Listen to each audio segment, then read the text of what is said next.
Hi, my name is Chris and I'm a writer. And today I want to discuss an aspect of the new novel I have coming out called The White-Eyed Dragon. It's a crime thriller. And what I thought would be interesting to discuss in this video is that if this was a movie, it would be rated R. In my last video, I talked about how I thought Christians were leaving a lot of meat on the bone in certain aspects of entertainment. There's a lot of Christian content that's making its way to the zeitgeist in the last 2 years.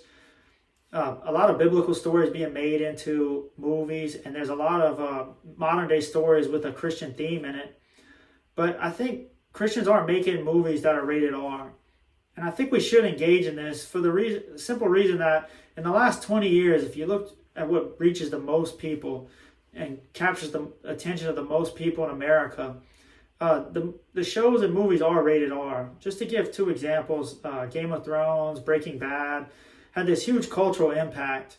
When I wrote the first draft of this story, The White-Eyed Dragon, I was very excited about it. I wrote it really quick in about 3 days. I couldn't put it down, just kept writing. It took me hours a day for 3 days. And then I showed it to people I worked with. It takes place in a hospital, so I showed it to people I worked with at the time in the hospital, and it got really good reviews from people that I worked with. They really liked it.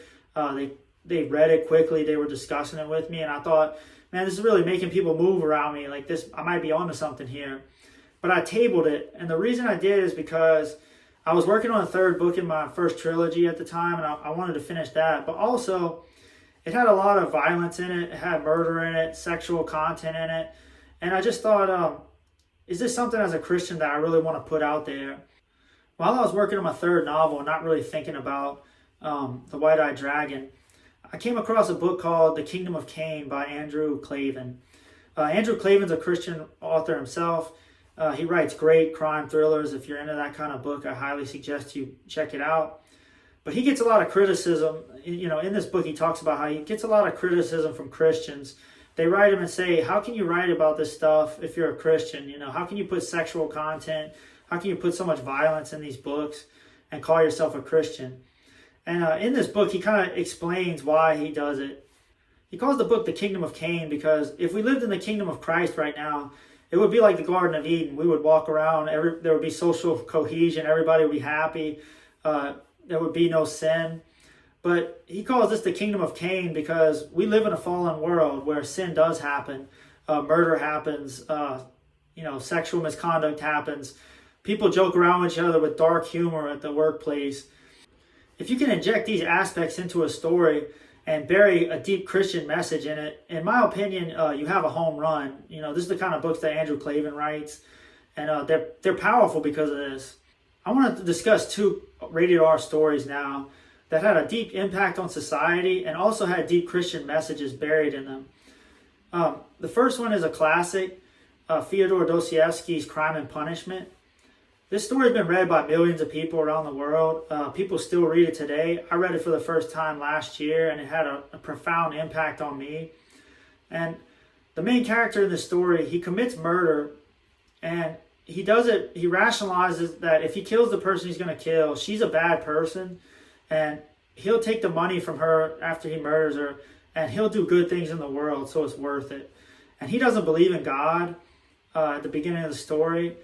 So that's why he's able to rationalize committing this murder. But he commits a terrible murder because this bad person that he's going to murder, her mentally challenged niece walks into the room as he's murdering, and he has to murder her too. So, this is a rated R story. It has murder in it. It has basically the darkest thoughts you can think about in a story. Raskolnikov spins the whole story, basically giving the best arguments on why God isn't real, and why religion's silly, and why committing the murder was the right thing to do. And at the end, he ultimately reaches for redemption in Christ. Now, Fyodor Dostoevsky, he meant to, he set out in this story to write a character that didn't believe in God and gave the best, the most high IQ reasons why God doesn't exist, but then, turns towards Christ. So I think he had that intention in mind to write a Christian story. But I'll give you another example of a more modern story. The show True Detective Season 1 with Matthew McConaughey and Woody Harrelson. This story this show captured a lot of attention in the zeitgeist in American culture. A lot of people watched it. A lot of people talked about like what's going to happen in the next episode.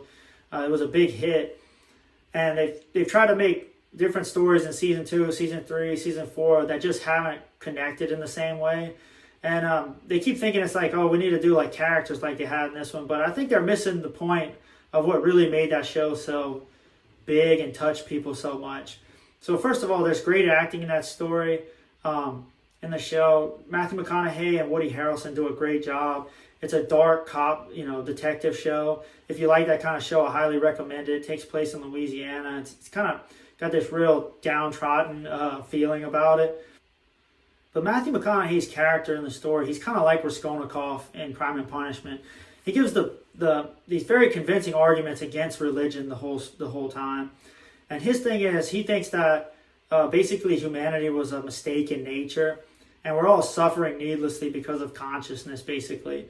And he thinks we should all just like end our lives and do ourselves a favor at the beginning. Nothing matters. Well, in this story, throughout the story, Matthew McConaughey's character and Woody Harrelson's character, they capture these criminals, and it makes them heroes, okay? And Woody Harrelson goes about his way, and Matthew McConaughey goes his way. And Matthew McConaughey basically runs away. His character goes to Canada and kind of just wants to be left alone. But then something brings him back to Louisiana and back to this crime that he just can't let go. He kind of knows deep down that the person who was in charge of all these crimes and like was really guilty of the crime is still out there. And it kind of starts to show you slowly through this thing, this person who was so nihilistic and atheist and thinks that humanity was a mistake, he starts to kind of be like, my actions do matter because something brought me back here for a reason. Maybe everything I do matters. Maybe this is really important what I'm doing. And he ends up, they end up catching the criminal.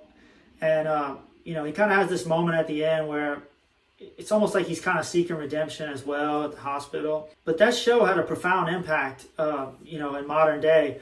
A lot of people watched it and discussed it. And I think it almost kind of went under the radar of why it was so impactful, in my opinion. It was kind of this deep Christian message in there, along with a great story that made it such a big deal. If you look at politics nowadays, which is really taking hold in a lot of people's minds, when I was a kid, there was a lot of adults that really didn't care about politics. And nowadays, almost everybody seems to have this deep, impassioned political stance. And we're split 50-50. Half the country hates the opinion of the other. It's not just I disagree. A lot of people, vehemently hate what the other side thinks. I got trapped in this for a little while where I was just like really into politics. And I just want to talk about this show, a movie that just came out called The Rip. It was by Ben Affleck and Matt Damon. Ben Affleck and Matt Damon, they're the leads in this movie, and they also produced it. And Ben Affleck and Matt Damon, I've heard interviews with them talking about politics. And, I think their politics are ridiculous. They would think my politics are ridiculous. If we sat in a room together and talked about politics, they said, hey, the topic today is going to be politics, go. They would leave hating me, and I would leave the room thinking that they were out of touch with reality. But when I watched this show, The Rip, the movie they made, the ending was so good and so profound to me that if you sat us in a room together and we just talked about that movie, I would leave thinking that they were great storytellers that were, kind of pushing people towards the light. I thought that the ending of this movie was very spiritual. I thought it had a deep Christian message in it. They might disagree with that, but, watch it for yourself and you decide. But we would leave the room. They would think like, that guy's a nice fan. He's a fan of our work. I would leave the room thinking like these are people that are going to have a positive impact on the world and push toward Christ. And when you look at the numbers, the 50-50 split is really more like, there's 20% of people on one side of that 50 that are really strong, heels dug in, basically hate the other side. And there's 20% on the other side that are, in my opinion, not quite as hateful towards the other side, but basically just really hates the ideas of the other side. And if you look at the fact that 60% of people still identify as Christian in America. That's a big number. We can't agree on anything else that much in society.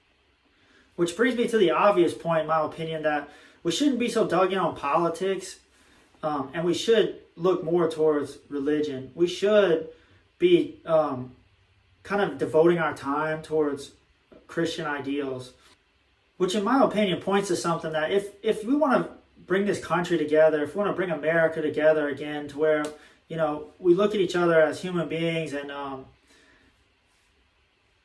we give each other grace, religion's the way to go. Christianity's the way to go. And, we have freedom of religion here. Not everybody has to believe in Jesus or Christianity, but 60% of people do believe in Christ.